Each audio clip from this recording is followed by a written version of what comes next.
Hello friends, இந்த mini fridge video போடும்பொழுது ஒரு சகோதரி எப்படி வந்து காய்கறிகள் எல்லாம் ஸ்டோர் பண்ணுவீங்கன்னு கேட்டிருந்தாங்க. வெளியில் பண்ணுவேனான்னு கேட்டிருந்தாங்க. நான் வந்து ஒரு 4 வருஷமா ஃப்ரிட்ஜ் யூஸ் பண்ணாம தான் இருந்தேன். அதுக்கப்புறம் காய்கறியெல்லாம் சீக்கிரம் காஞ்சு போகிறதுனால ஒரு வெளியிலேயே வச்சு மெயின்டைன் பண்ணுற மாதிரி ஏதாவது ஒன்று பண்ணணுமேன்னு சொல்லிட்டு இந்த மண் தொட்டி ஃப்ரிட்ஜு ரெடி பண்ணினேன். ஒரு பெரிய பூத்தொட்டி, அதுக்குள்ளே ஒரு சின்ன பூத்தொட்டி, 2க்கும் இடைப்பட்ட இடத்துல வந்து ஆத்து மணலை சலிச்சு அதில் போட்டுருவேன். அதில் போட்டுட்டு அதுக்கப்புறம் அதில் தண்ணி விட்டுருவேன். அப்போ உள்ளே வந்து கூலிங்காக இருக்கும். அப்புறம் காய்கறிகள் என்னென்ன காய்கறிகள்லாம் வேணுமோ அதெல்லாம் வந்து ஒரு கவரில் டைட்டாக சுற்றி நீங்கள் அது உள்ளே வச்சிடலாம். இது வந்து மேக்ஸிமம் ஒரு 4, 5 நாள் வந்து ஃப்ரெஷ்ஷாகவே இருக்கும். 1 வீக்குக்கு மேலே போயிடுச்சு அப்படின்னாக்கா அது தண்ணி கோத்தா மாதிரி அழுக ஆரம்பிச்சிரும். இது மேலே ஒரு மண் மூடியோ இல்லை எவர் சில்வர் மூடியோ போட்டு மூடி வச்சிடலாம். அதுக்கப்புறம் கருவேப்பிலை, அது வந்து இந்த மாதிரி ஒரு பாட்டிலில் தண்ணியை எடுத்துட்டு அதில் தனித்தனி ஈர்க்காக எடுத்து கீழே இருக்கிற இலைகளெல்லாம் எடுத்துடணும். இல்லைன்னா தண்ணிக்குள்ளே இருந்து அழுக ஆரம்பிச்சிடும். நான் இதில் எடுக்க விட்டுட்டேன்.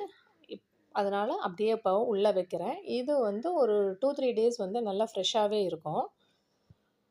அதே மாதிரி வெண்ணெயும் வந்து ஒரு பாத்திரத்தில் தண்ணி போட்டு அதில் வந்து வெண்ணெயை வந்து வச்சிட்டிங்கன்னா அதுவும் வந்து ஒரு 1 வீக் வரைக்குமே புளிக்காமல் ஸ்டோர் பண்ணிக்கலாம்.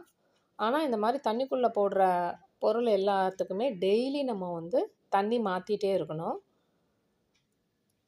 இப்போ ஃப்ரிட்ஜு வந்ததுக்கப்புறமா நான் அதெல்லாம் வெண்ணெய், தேங்காயெல்லாம் ஃப்ரிட்ஜுக்குள்ளே தான் வச்சுக்கிறேன். இது வந்து மாவு அரைச்சி 2ஆக ஸ்ப்ளிட் பண்ணிக்குவேன். 1 உப்பு போடாமல் உள்ளே வச்சுருக்கேன்.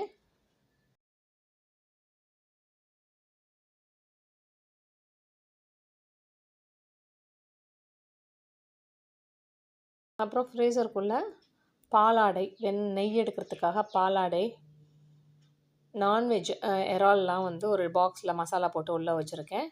இந்த ஃப்ரீசருக்கு கீழே இந்த மாதிரி ஒரு ட்ரே கொடுப்பாங்க. ஏன் அப்படின்னா இதில் வந்து டீஃப்ராஸ்ட் பண்ணுறதுக்குலாம் எந்த பட்டனும் இருக்காது. நம்ம டீஃப்ராஸ்ட் பண்ணணுன்னா ஸ்விட்ச் ஆஃப் பண்ணிவிட்டு தான் டீஃப்ராஸ்ட் பண்ணணும். அப்போது அந்த தண்ணி எல்லாம் வந்து இந்த பிளேட்டில் வந்து கலெக்ட் ஆகும். அதை நம்ம வந்து எடுத்து ஊற்றிட்டு திருப்பி அந்த ஃப்ரீசருக்கு கீழே வச்சிடலாம். இப்போ பார்த்திங்கன்னா அந்த வெண்ணெயும் தேங்காயும் நான் வந்து அந்த ஃப்ரீசருக்கு அடியில் கூலிங் கொஞ்சம் அதிகமாக இருக்கும்.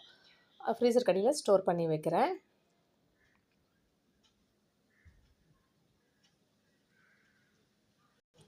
ஒன் லிட்டர் பாட்டில் வைக்கிற அளவுக்கு அங்கே ஒரு இடம் இருக்கும். அதில் வந்து வாட்டர் பாட்டிலோ இல்லை ஜூஸ் பாட்டிலோ நீங்கள் வச்சுக்கலாம்.